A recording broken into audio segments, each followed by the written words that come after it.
नवाज शरीफ साहब लंदन से बैठ के उन्होंने एक इंटरव्यू नहीं एक प्रेस कॉन्फ्रेंस 4 माइक वहां पे रखे हुए थे। प्रेस कॉन्फ्रेंस नुमा इंटरव्यू था। 3 का बेंच क्यों है, क्या मसलहत है, जो बेंच कबूल नहीं उसका फैसला हम कैसे कबूल होगा। चीफ जस्टिस आपको बहुत बुरे लग रहे हो कि जनाब यहाँ पे हल्की फुल्की आवाजें उनके इस्तीफे के लिए भी आई हैं। हमारे दौर में ज़र मुबादला के ज़खायर बुलंद तरीन सतह पर थे, आज भी तो आपका ही दौर है। जो शख्स आज मुल्क का वज़ीर आज़म है, फोन करें किसी को पाकिस्तान में, गौर कीजिए उसके नाम के आखिर में शरीफ आता है, सगा भाई है आपका। साबिक खातून अव्वल बुशरा बीबी, उन्होंने इस्लामाबाद हाई कोर्ट से रुजू कर लिया है। अस्सलाम वालेकुम नाज़रीन, मैं हूं मंसूर अली खान, अपने डिजिटल चैनल के ऊपर आपको खुशामदीद कहूँगा। नाज़रीन, आज भी सियासी तौर पे बड़ा एक अहम दिन है। मैंने कल वैसे आपको ये कह दिया था कि कानूनी मामला तब 2 दिन का थोड़ा सा ब्रेक लेंगे, क्योंकि सुप्रीम कोर्ट ने जो है वो इलेक्शंस के सिलसिले में जो सुओ मोटो नोटिस है उसकी समाअत अब 2 दिन के लिए मुलतवी की है।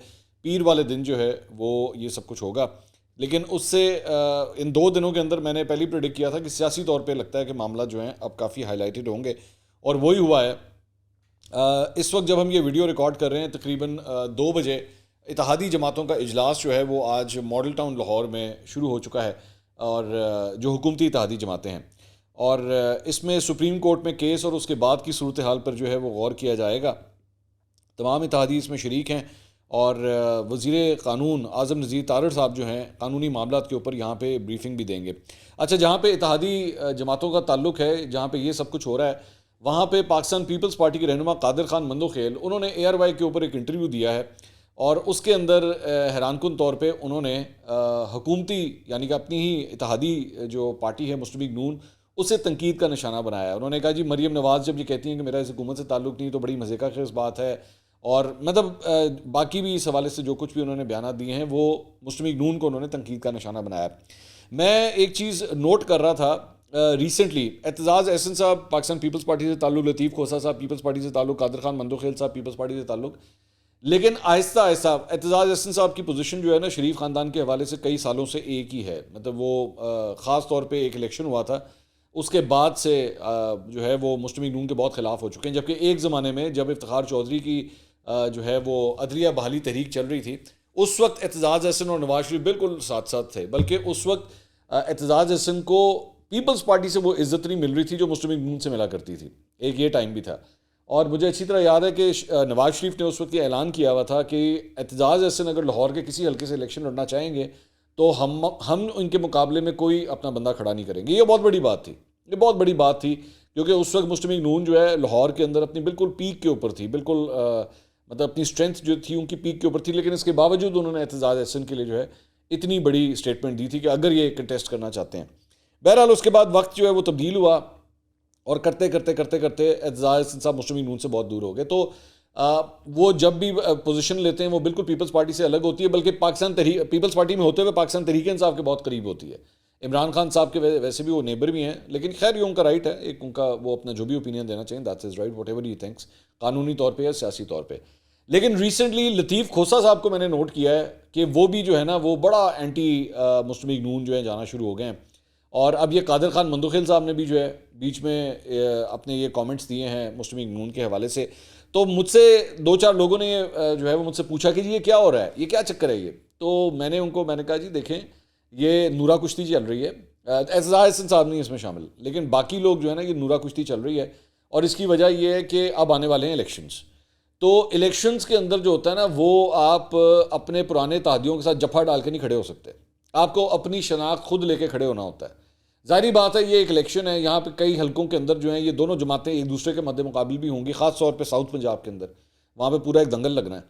तो ये तो हो नहीं सकता कि आप जो है यहाँ पे शीरो शक्कर होके जो है वो खड़े हों और कहें कि जनाब हम तो एक ही हैं, ऐसा नहीं हो सकता, आपको कंटेस्ट करना है। तो you have to sell something to your voter. तो ये बेसिकली हो ये नूरा कुश्ती रही है, इसमें कुछ भी नहीं है। मतलब आप कादिर खान मंदोखेल या लतीफ़ खोसा साहब से पूछे ना जाके कि जनाब ये आप तनकीद का निशाना भी बनाते हैं मुस्लिम लीग नून के साथ, उन्हीं के साथ इत्तेहाद के अंदर भी बैठे हुए, पुल आउट, जहाँ जाके बिलावल भुट्टो को कहें जी बाहर आ जाएं, नहीं बैठना, हमने हुकूमत में नहीं बैठना। तो ये इलेक्शंस के आसपास होता है। मैं आपको एक छोटा सा वाकया बताता हूँ। वोट ऑफ नो कॉन्फिडेंस जब होने लगा था ना इमरान खान के खिलाफ, तो ये बात है उससे तकरीबन कोई महीना 1.5 महीना पहले की। उस वक्त MQM का कुछ पता नहीं लग रहा था कि MQM ने इधर जाना है या उधर जाना है, इधर जाना है या उधर जाना है, क्योंकि फ़ोन कॉल्स नहीं आती थी ना। मतलब वो ये सारे कह रहे थे कि जी हमें पता ही नहीं लग रहा कि क्या करना है। तो MQM के एक रहनुमा से मेरी बात हुई उस वक्त, तो मैंने उनसे पूछा, मैंने कहा जी क्या फैसला किया आपने, आप क्या करने लगे हैं? तो आपको, मैंने कहा बेहतर का ऑप्शंस कहाँ से मिल रही हैं, आपको बेहतर साइड कौन सी मिल रही है? तो मुझे आज भी उनका जवाब याद है कि उन्होंने कहा कि जी बात यह है कि हमें कुछ ज़्यादा फ़र्क नहीं फील हो रहा, ज़्यादा से ज़्यादा बस एक जो डिफरेंस आया वो ये था कि गवर्नर सिंध की कुर्सी जो है वो इनको मिल गई। पहले इमरान इस्माइल साहब थे, उसके बाद ये टसोरी साहब आ गए, तो एक ये डिफरेंस ज़रूर आया। लेकिन उनका ये कहना था कि जी इस वक्त ये सिचुएशन है कि हम इस वक्त PTI के साथ आके खड़े नहीं हो सकते, हमें इसका डिसएडवांटेज है। मैंने कहा जी वो किस तरह? उन्होंने कहा डिसएडवांटेज इस तरह है कि बल्दियाती इंतखाबात आने वाले हैं, तो बल्दियाती इंतखाबात में MQM और PTI का जोड़ पड़ना है कराची के अंदर, और कराची आप जानते हैं MQM का होम ग्राउंड है, तो वहां पे तो हमारा PTI के साथ जोड़ पड़ना है। तो ये किस तरह हो सकता है कि वफाक के अंदर हम उनके साथ इत्तेहाद में बैठे हों और उसके बाद उनके साथ मुकाबला भी कर रहे हों? खैर कुछ हद तक वही पोजीशन पीपल्स पार्टी के साथ भी आई है उनकी। जाहिर बात है ये तीनों जमातें जो हैं वो इस वक्त सिंध की तीनों बड़ी जमातें हैं, लेकिन फिर भी पीपल्स पार्टी का जो असल प्ले ग्राउंड है ना वो कराची से ज़्यादा रूरल सिंध जो है, इंटीरियर सिंध जो है वो ज़्यादा है फिर भी, तो वो फिर भी काबिल बर्दाश्त था। लेकिन PTI के साथ रहना जो है ना वो ये समझते थे कि उनका जो है वो घाटे का सौदा है।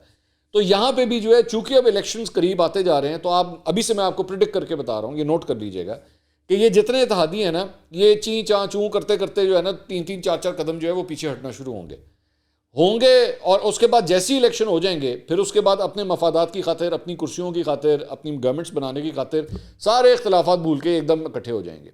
ये पहले भी हुआ था, 2018 में भी हुआ था, जब यही पाकिस्तान तहरीक इंसाफ MQM को जो है वो बदमाशों की, कातलों की जमात कहती थी, फिर उसी के साथ इन्होंने इत्तेहाद भी किया था। तो कुर्सी की खातिर सारे इख्तलाफात भी बुला दिए जाते हैं, और अगर कुर्सी का मसला ना हो, कहीं दूसरी साइड से जो है वो आपको बेहतर एक फीड आ रही हो या बेहतर पैकेज मिल रहा हो, तो उसके बाद जिनके साथ आपने 3.5-4 साल गुजारे होते हैं ना, मतलब जिस तरह MQM ने PTI के साथ गुजारे, तो एकदम आपको उसके बाद PTI के अंदर सारी मुसीबतें भी नजर आना शुरू हो जाती हैं। ये this is all just politics. तो ये लतीफ़ खोसा या कादिर खान बंदोखेल साहब जो भी पोजीशंस ले रहे हैं ये सिर्फ दूरा कुश्ती के चक्कर में है, और ये भी ज़हन में रखिएगा बगैर इंस्ट्रक्शंस के नहीं हो रहा है, ये इंस्ट्रक्शंस के साथ ही हो रहा है। और जिससे है ना कि मतलब अभी भी लेट्स से अगर अक्टूबर है, ये अभी अप्रैल आ गया, अप्रैल शुरू हो गया, तो अप्रैल मई जून जुलाई अगस्त सितंबर और अक्टूबर में इलेक्शंस है, तो 6 महीने क्लियर कट बीच में पड़े हैं। 6 महीने पहले आप समझ लीजिए कि हल्की हल्की ढोलकी भी जाना शुरू करती है उन्होंने। वो जिस तरह एक हम है ना हमारे यहाँ पंजाब के अंदर अक्सर कहते हैं निक्की जी ढोलकी वो जाना शुरू करती है। अब ये ढोलकी जो है ना आहिस्ता आहिस्ता आहिस्ता आहिस्ता इसकी साउंड जो है ना वो जिस तरह उसमें वो आपके म्यूज़िक सिस्टम में वॉल्यूम का लेवल होता है ना वो आहिस्ता आहिस्ता इंक्रीज़ होता है, तो ये ढोलकी की आवाज़ भी जो है ना आहिस्ता आहिस्ता तेज़ होना शुरू हो जाएगी। आप देखते जाइएगा, ये मैं आपको अभी से प्रेडिक्शन दे रहा हूँ, आगे चल के आप देख। और फिर आप इनको लाख कहेंगे ओ भाईजान वो तो आपके इत्तेहादी थे, आप तो उनके साथ हुकूमत में थे। उन्होंने कहा जी इख्तलाफ हो गया था, हमारा इन बातों के ऊपर इख्तलाफ था और हम तो बिल्कुल भी कंफर्टेबल नहीं थे और हम उनके साथ नहीं चलना चाहते थे। आप देख लीजिएगा ये आहिस्ता आहिस्ता होगा, ये मैं आपको प्रिडिक्शन कर रहा हूँ। खैर अच्छा जी, कल तकरीबन 8:30 बजे मुस्लिम लीग नून के कायद नवाज शरीफ साहब लंदन से बैठ के उन्होंने एक इंटरव्यू नहीं एक प्रेस कॉन्फ्रेंस नहीं पता नहीं इंटरव्यू एक तो आजकल मैंने वही नहीं समझ आ रही मैं इंटरव्यू कमां या ना कमां। एक तो वो जनरल बाजवा साहब का वो जो एक मुबैना इंटरव्यू था, मैं पता नहीं ये इसको प्रेस कॉन्फ्रेंस कहूँ या ना कहूँ, अजीब सी प्रेस कॉन्फ्रेंस थी। मतलब 4 माइक वहाँ पे रखे हुए थे, मुझे नहीं पता कितने सहाफ़ी थे, लेकिन बड़े ही निक्की जी एक प्रेस कॉन्फ्रेंस जो है वो प्रेस कॉन्फ्रेंस नुमा इंटरव्यू था, कुछ इस तरह की कोई कहानी हुई है उनकी।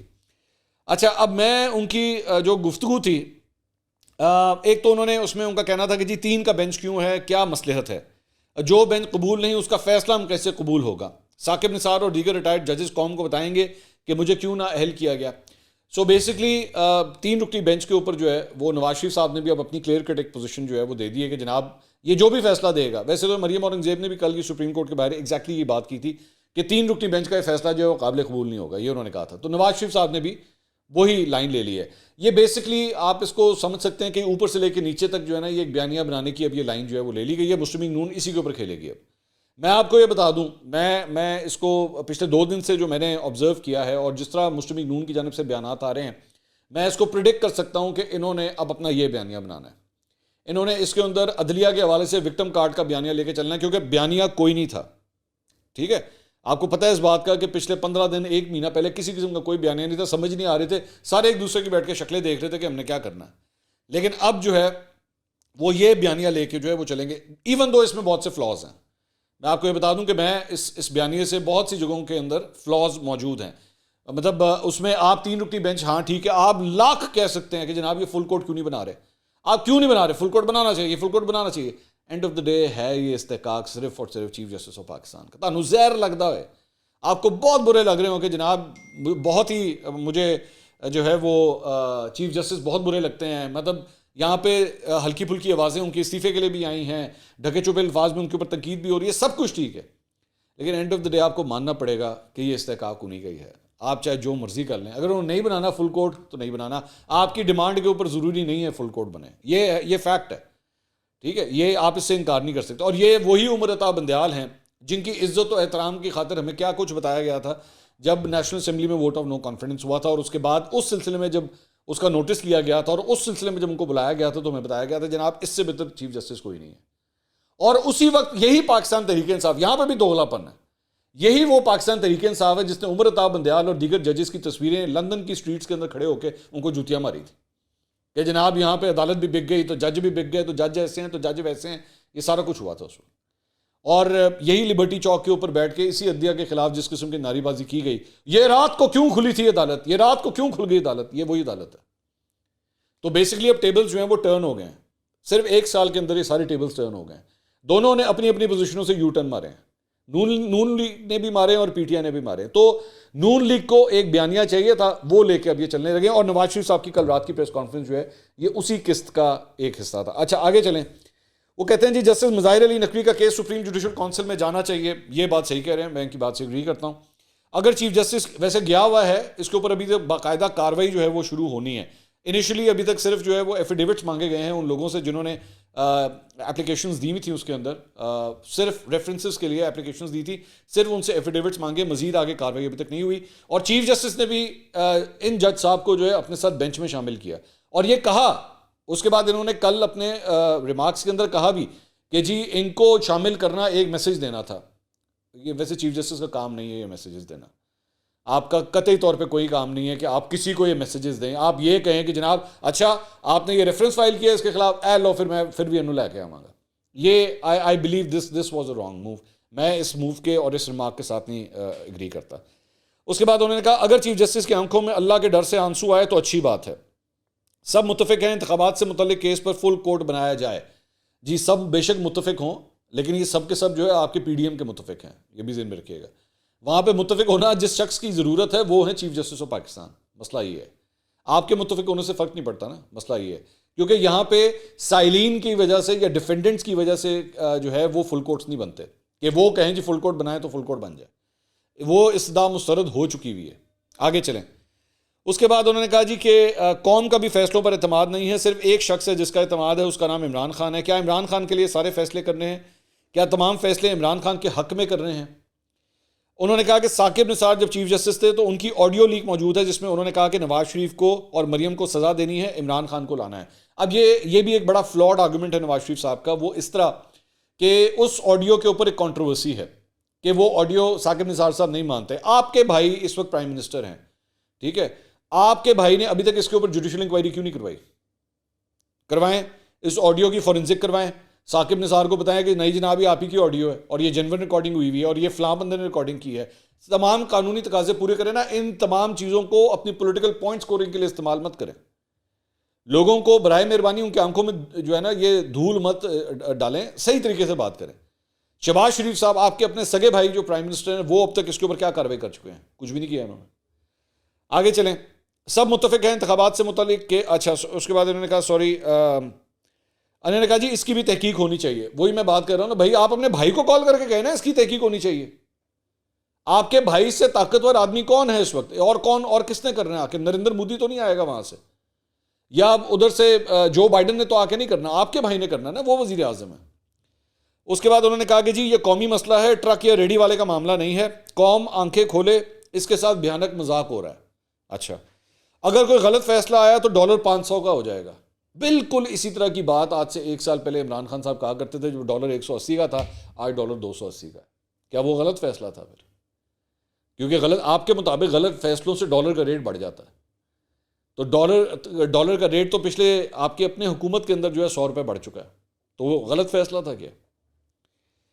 उन्होंने कहा कि अवाम खड़े हो जाएं, साकिब निसार और दीगर रिटायर्ड जज कौम को बताएं कि मुझे क्यों निकाला गया। वही पुरानी मुझे क्यों निकाला गया। अच्छा चलें, मैं 1 मिनट के लिए अगर आपके इस बयान के साथ चला भी जाऊं, मुझे क्यों निकाला गया, तो भाईजान आपको लंदन से पाकिस्तान से क्यों निकाला गया?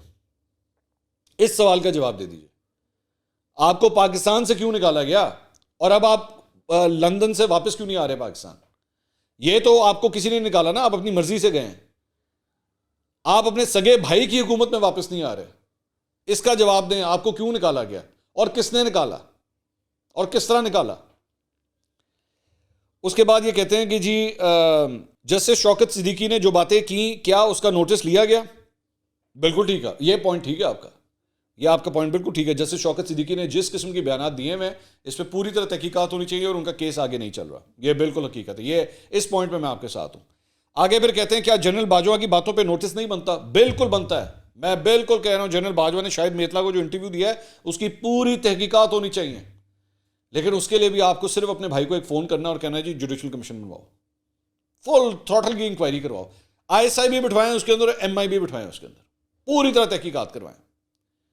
लेकिन प्रॉब्लम यह है कि मरियम नवाज साहिबा से जब मैं पूछता हूं कि जी जनरल बाजवा और जनरल फैज की का कोर्ट मार्शल होना चाहिए, तो उस पर वो साइलेंट हो जाती हैं, उस पर वो पोजीशन नहीं लेती जो लेनी चाहिए। वो कहती है हाँ सब कसूरवार हैं, बिल्कुल हैं, तो कहें ना, अपने चाचा को, आप अपने भाई को फोन करें और उनसे कहें जी करें इन दोनों के खिलाफ जुडिशियल इंक्वायरी का आगाज करें। करते क्यों नहीं है इन चीजों को? जलसों में, प्रेस कॉन्फ्रेंसों में, इंटरव्यूज के अंदर जो है पॉलिटिकल पॉइंट स्कोरिंग के बजाय करके दिखाएं ना इसको। वो क्यों नहीं करते आप लोग? उसके बाद इन्होंने कहा जी कौम देखे अपनी आंखें खोले, आपके साथ घिनौना मजाक हो रहा है। 2017 के बाद देखें आपके साथ क्या हुआ। पहले आप पेट भरकर खाना खाते थे, अच्छा 2000 चले एक मिनट के लिए, 2017 के बाद देखें आपके साथ क्या हुआ। आपके मुताबिक, खुल के बात करते हैं, आपके मुताबिक 2017 के बाद जो है जनरल बाजवा और जनरल फैज और इस्टेब्लिशमेंट की मदद से जो है वो इमरान खान साहब को इंस्टॉल किया गया। यही है ना, यही पॉइंट ऑफ व्यू है। बड़ा ही भोंडा मजाक हुआ, बड़ा ही गलत हुआ, जो पाकिस्तानी जमहूरियत के साथ बिल्कुल ठीक हुआ। आप लोगों ने जाके उन्हीं जनरल बाजवा को फिर एक्सटेंशन दी। वो मजाक नहीं था क्या? वो इस कौम के साथ मजाक नहीं किया आपने? किधर गया आपका वो वोट को इज्जत दो? वो सब कुछ कहां गया बयानिया? आज जो कुछ हो रहा है, आज आपके दौर में जो कुछ हो रहा है, सहाफियों के साथ जो कुछ हो रहा है, पॉलिटिकल वर्कर्स के साथ जो कुछ हो रहा है, क्या इसको कहा जा सकता है कि ये जमहूरियत के लिए आप खिदमत अंजाम दे रहे हैं? आप जमहूरियत के बहुत बड़े चैंपियन हैं आज, ये कहा जा सकता है क्या? उसके बाद इन्होंने कहा जी कि पहले आप पेट भरकर खाना खाते थे, हमारे दौर में ज़र मुबादला के ज़खायर बुलंद तरीन सतह पर थे, आज $1 बिलियन के लिए हमें दरख्वास्त देनी पड़ती है। आज भी तो आपका ही दौर है। आज किसका दौर है? जो शख्स आज मुल्क का वज़ीर आज़म है, गौर कीजिए, ध्यान कीजिए, फोन करें किसी को पाकिस्तान में, गौर कीजिए, उसके नाम के आखिर में शरीफ आता है, सगा भाई है आपका। आप ही की हुकूमत है आज भी। कौम को उन्हीं बेंच के फैसलों ने तबाही के दहाने पर ला खड़ा किया है। बिल्कुल यही वो बेंच है जिसने वोट ऑफ नो कॉन्फिडेंस में इमरान खान के खिलाफ जो है फैसला दिया था। इमरान खान कहता है जी वो मुझे जो उसकी उस फैसले की वजह से जो है ना कौम का आज ये हाल है। किसकी सुने जाके? आपकी सुनेगी, उनकी सुने? इस सारी चीज के अंदर मैं सिर्फ एक बात ये जानता हूं, इस सारी चीज के अंदर जो है ना अवाम एक तमाशा बन के रह गई है। अवाम को ना खाने के लिए रोटी मिल रही है, ना उनको यह पता है कि हमारे बच्चे पता नहीं कितनी देर स्कूल में मजीद पढ़ सकते हैं, क्योंकि पैसे की वैल्यू जो है वो खत्म होती जा रही है। डिफॉल्ट डिफॉल्ट डिफॉल्ट की आवाजें आ रही हैं हर जगह पे, और हमारे सियासतदान हैं कि उनकी आपस की ये जो कुश्ती है ये खत्म नहीं हो रही। नवाज शरीफ साहब यही सारी बातें लंदन से फ्लाइट पकड़ के आगे इधर पाकिस्तान में, लाहौर में, मीनार पाकिस्तान में जलसा करके खड़े होकर करें ना, तो शायद उसकी ज्यादा वैल्यू होगी। But till the time you are sitting in London and delivering all these lectures from there, I am sorry, लेकिन इसकी कोई वैल्यू नहीं है। इस मुल्क से आपको कितना को प्यार है, इस मुल्क के लिए आपके दिल में कितना को लगाव है, आई am sorry but I can't respect that, I will not respect that. क्योंकि अगर आपको लीडर वो होता है जिसको इस कौम की जब लगन हो ना, कदर हो, प्यार हो, तो वो यूं करके आके कौम को गले लगाता है। वो लंदन की हवाओं से बैठ के जो है लाहौर का मौसम का हाल नहीं सुनाता, यहां आता है, यहां इस जगह पे, जो उसकी धरती मां है, जो उसका शहर है। इसके अलावा जनाब शहबाज गिल, एक और बस खबर है शहबाज गिल साहब के हवाले से, बगावत के केस में फर्द जुर्म एक बार फिर मौखर हो गई है उनके ऊपर, और डिस्ट्रिक्ट एंड सेशन कोर्ट के एडिशनल सेशन जो है ताहिर अब्बास ने शहबाज गिल के खिलाफ बगावत पर उकसाने के केस की समाअत की। इसमें शहबाज गिल साहब वहाँ पे मौजूद थे। शहबाज गिल ने जज से मुकालमा किया कि सालगिरह मुबारक हो आपको। जज ने कहा कि मतलब अप्रैल फूल का मैसेज पहुँच गया आपको। तो जज ने शहबाज गिल से मुकालमा किया कि आप तो बैरून मुल्क जा रहे हैं। इस पर पीटीआई रहनुमा ने कहा कि आपकी सालगिरह की खुशी में बाहर जा रहा हूँ। शहबाज गिल ने जज से कहा कि जनरल शुएब के फैसले पर सलाम है आपको। उस पर जज ने शुक्रिया अदा करते हुए इस्तफसार किया कि आपकी पाकिस्तान वापसी कब होगी। शहबाज गिल ने कहा कि दूर जाना है, थोड़ी मेहरबानी कर दें। जज ने कहा कि जी आपको कौन सा पैदल जाना है। दौरान समाज शरीक मुलजिम के वकील ने फिर अदालत से कहा कि जी सुप्रीम कोर्ट का फैसला अभी मौसूल नहीं हुआ। इस पर अदालत ने दरख्वास्त लेकर जमा कराने की हिदायत की। अदालत ने शहबाज गिल पर फर्द जुर्म की कार्रवाई मौखर करते हुए समात 6 मई तक मुलतवी कर दी। इसके अलावा एक और खबर है जनाब के तोशाखाना तहकीकात में आम पेशरफ्त हुई है और साबिक खातून अव्वल बुशरा बीबी उन्होंने इस्लामाबाद हाई कोर्ट से रुजू कर लिया है और तोशाखानी की इंक्वायरी के लिए नायब में तलबी के नोटिस को उन्होंने चैलेंज कर दिया है। 17 फरवरी और 16 फरवरी को जो नोटिस थे उन्हें गैर कानूनी करार दिया जाए। बुशरा बीबी ने अदालत में बाकायदा तौर पर अब ये दरख्वास्त जमा करवा दी है। तो ये जनाब अब तक की अपडेट्स थी। इंशाल्लाह अगली वीडियो में आपसे दोबारा मुलाकात होगी। अल्लाह हाफ़िज़।